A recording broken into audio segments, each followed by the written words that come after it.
तीरां दी मार जिथों ताईं है ਉਹਦੇ ਤੋਂ ਬਾਹਰ ਘੇਰਾ ਪਾ ਲਿਆ।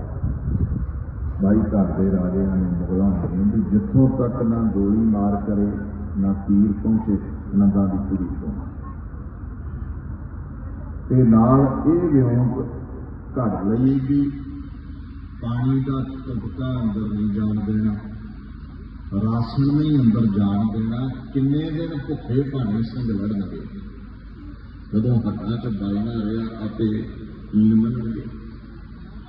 ਰਸਤੇ ਇੱਕ ਦਿਨ ਗਈ ਮੁੱਕ, ਘੋੜਿਆਂ ਦੀ ਖੁਰਾਕ ਮੁੱਠੀ ਪਰ ਛੋਲੇ ਛਕ ਕੇ ਗੁਜ਼ਾਰਾ ਕਰਨਾ ਪੈ ਗਿਆ ਸਿੰਘਾਂ ਨੂੰ।